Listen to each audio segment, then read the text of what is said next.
Kemudian juga ada konservasi ex situ. Konservasi ex situ itu yang dilakukan di luar kawasan konservasi atau di luar kawasan hutan. Nah, ada contoh-contoh ya. Contoh kawasan konservasi itu menurut Undang-Undang Nomor 5 Tahun 90 tentang konservasi sumber daya alam hayati dan ekosistemnya. Undang-Undang Nomor 5 Tahun 1990 tentang konservasi sumber daya alam hayati dan ekosistemnya. Nah, di sana itu ada dua kelompok besar lagi. Jadi beranak-anak ini di konservasi in situ itu dibagi dua besar lagi. Ada namanya kawasan suaka alam, yang kedua namanya kawasan pelestarian alam. Wah, ini bisa satu semester ini kalau mengurangi dampak perubahan iklim. Tadi saya sudah sempat sampaikan bahwa ada hal-hal kecil yang bisa kita lakukan untuk mengurangi dampak perubahan iklim. Ada dua tadi, adaptasi dan bermitigasi. Contoh kegiatannya tadi sudah disampaikan oleh Pak Dr. Darhamsa, misalkan terkait dengan pengelolaan sampah. Bagaimana salah satu penyebab perubahan iklim adalah pengelolaan sampah dan lain sebagainya. Sehingga dengan melakukan tadi yang dijelaskan adik yang perempuan tadi, bahwa kita mulai memilah dari rumah dan lain sebagainya, itu adalah hal yang kecil. Kemudian kita bisa melakukan kegiatan penanaman dan lain sebagainya. Kemudian untuk beradaptasi, berarti kita menyesuaikan diri apa yang kita lakukan yang bisa mengurangi atau aktivitas setiap hari. Karena perubahan iklim tadi kami sudah sampaikan bahwa ini sudah terjadi. Jadi banyak hal yang harus kita lakukan dari hal-hal yang kecil. Jadi dari adik-adik mulai dari beradaptasi dan bermitigasi, sehingga ada sumbangsi apa yang kita lakukan walaupun kecil itu berdampak yang besar untuk bumi kita. Perkenalkan, nama saya Raihi Biarsi dari Green Youth Movement dari asal sekolah SMA Muhammadiyah. Pertanyaan saya, apa yang bisa dilakukan untuk menekan isu-isu tentang 2050 mendatang, di mana salah satu isu tersebut diberitakan bahwa Jakarta akan tenggelam. Demikian pertanyaan saya. Wassalamualaikum warahmatullahi wabarakatuh. Green Youth Movement asal sekolah UPT SMA Negeri 1 Selayar. Izin bertanya, jadi pertanyaan saya adalah langkah apa saja yang Taman Nasional Takabonerate lakukan dalam pelestarian keanekaragaman hayati, serta bagaimana langkah tersebut dapat efektif sehingga membawa dampak perubahan positif kepada sekitar lingkungan Taman Nasional Takabonerate. Terima kasih. Perubahan iklim, kemudian kejadian akibat dampak perubahan iklim itu sudah terjadi. Jadi harapan kakak secara pribadi untuk adik-adik, mari kita sama-sama menjaga lingkungan kita dengan melakukan hal-hal yang kecil yang tadi disampaikan oleh Pak Dokter. Banyak yang bisa kita lakukan. Kalau kita berbicara perubahan iklim, memang kontennya sangat luas. Tetapi harapan kakak untuk adik-adik itu kita lakukan hal-hal yang kecil untuk bisa mengurangi dampak dari perubahan iklim tersebut. Tadi sudah saya sampaikan bahwa banyak hal yang bisa kita lakukan. Yang paling sederhana adalah dari kebiasaan kita, dari rumah kita. Itu yang harus kita mulai. Karena dari hal-hal yang kecil itu adalah kita bisa membuat yang besar. Kalau di sini adik-adik ada 100 orang berbuat hal yang kecil, misalkan terkait dengan sampah, bagaimana mengelola sampah, ini akan memberikan dampak yang sangat luar biasa besar. Ini adik-adik dari beberapa SMP, dari SMA, SMK. Kalau adik-adik ini bisa mengajak atau membawa ke rumah, ke orang tua, kemudian ke teman-teman, kalau 100 kali misalkan satu orang teman kita ajak untuk berbuat terkait dengan usaha pengendalian perubahan iklim, itu sangat besar dampaknya. Seperti yang tadi saya sampaikan bahwa hal kecil terkait dengan usaha pengendalian perubahan iklim di tingkat Proklim itu adalah salah satu bentuknya.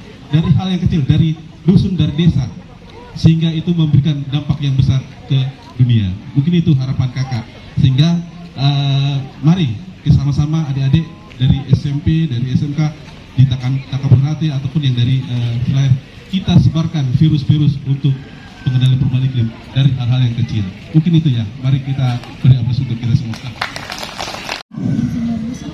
Betul sekali. Thank you deh. Dulu masih ada. Sebutkan 4 kunci hidup sehat.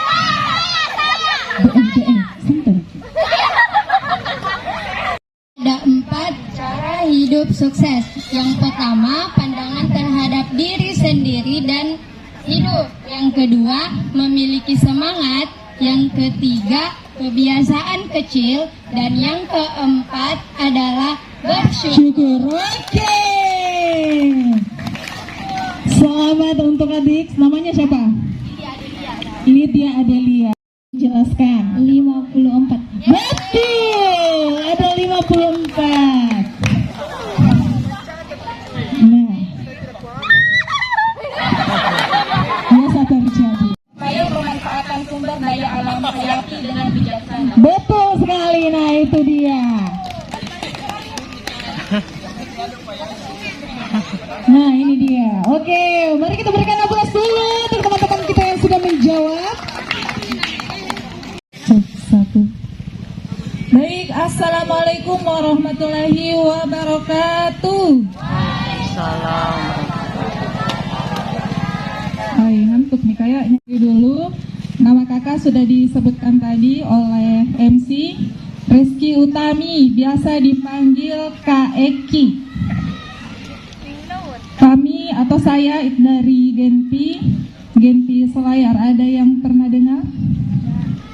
Ada di belakang Bajuta itu logonya, di bawahnya Hotel Syafira, di atasnya Toko Surya Jaya. Dapat? Oke.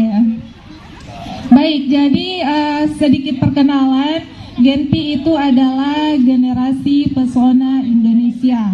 Jadi Genpi Selayar adalah sebuah komunitas yang berisikan anak-anak muda yang suka berwisata dan membuat konten. Siapa di sini yang suka konten? Anak-anak muda sekarang pasti halo guys, kayak gitu-gitu ya. Caranya sekarang itu sosial media harus bisa dimanfaatkan untuk yang lebih bermanfaat. Contohnya bagi adik-adik yang tinggal di kawasan Takabonerate apalagi ya bisa mempromosikan atau mengenalkan keindahan kawasan Taman Nasional Takabonerate melalui sosial media yang ada. Kemudian nanti kalau banyak followersnya bisa dapat cuan, bisa jadi konten kreator, selebgram, ya kan? Nah, banyak anak-anak sekarang itu bukan cuma orang-orang dewasa yang jadi selebgram. Nah, jadi Genpi adalah orang-orang yang suka berwisata dan suka konten, kemudian kontennya itu dimasukkan di media sosial untuk mempromosikan objek-objek wisata yang dikunjungi. Nah, ada pertanyaan? Konsentrasi, yes. Ada lebih cepat, konsentrasi. Konsentrasi, yes.